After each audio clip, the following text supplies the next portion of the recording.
Sa nakikita nyo mga kaibigan, walang lakas yung pedal natin, no? Lost compression, hindi siya lumalaban. So ang ginawa natin dito, tinanggal natin yung cable ng spark plug, yung connection niya, at saka binuksan natin yung spark plug.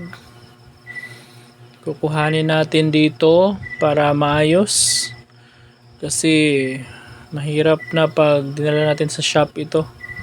Kung kaya lang naman sa bahay, so gawin na natin ito mga kaibigan, no? Hindi na kailangan dalhin sa shop kasi medyo malayo yung shop. So at saka mabigat pa yung motor natin, nakakapagod naman pumunta doon. Kung kaya lang naman natin yung mga basic na gawin. So natanggal na po natin yung spark plug. Ito yun, no?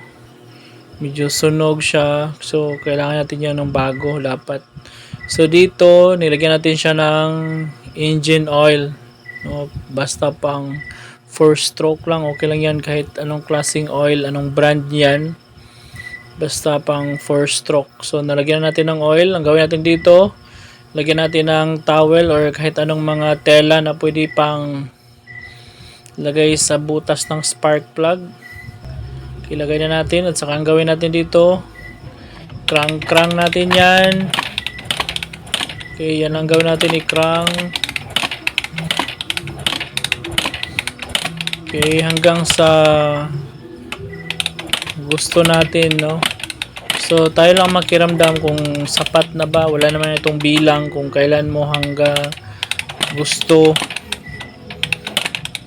no? Kung ilan yung sipa na gawin mo, yung crank na pa na gagawin mo. So ikaw na yung bahala, no? Pakiramdaman mo lang.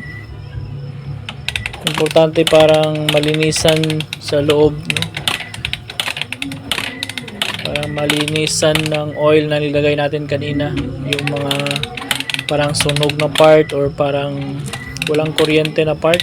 Ganun pa, ganun siguro yon, no? Crank tayo ng crank habang tinatakpan yung butas, kasi pag hindi tatakpan yung butas ay, no, lalabas yung oil na nilagay natin. So yun na, tapos na tayo.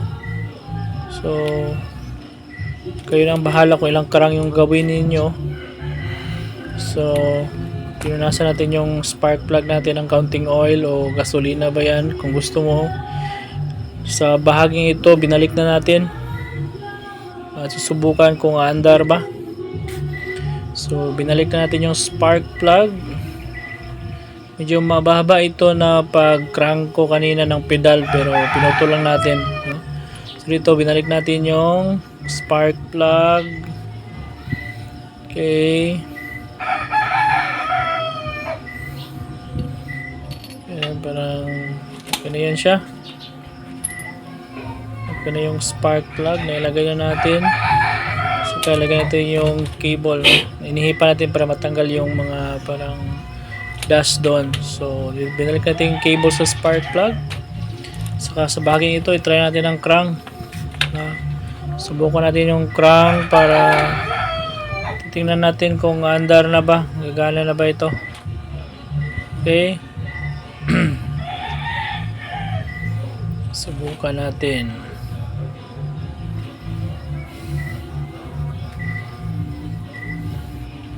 Okay, sipa na tayo dito. So medyo mandar saglit. So dito ilipat natin yung camera para makita ninyo. Ito na. So mandar na. Congratulations, no? Tapos compression kinain, no? Mandar na. Kung napansin nyo mga kaibigan, mayroong mga usok, no, na lumalabas dito banda sa may makina. Umuusok. Natural lang yan kasi parang sinusunog yung oil na tumalsik kanina, yung lumabas na mga oil yung nilagay natin sa may spark plug na banda, no, sa may makina. So yung kung napansin nyo, yung tambucho natin umuusok din, no, dahil yan sa nilagay din natin na oil, no, engine oil. So medyo katamtaman yung ilalagay natin, guys, kaibigan. Hindi lang masyadong marami yung ilagay natin na oil. Tamang tama lang, no? So yun na, umusok talaga yan siya. Ganun talaga yung mangyayari. Dito sa harapan, umusok kasi parang sinusunog ng init yung oil na tumastik kanina.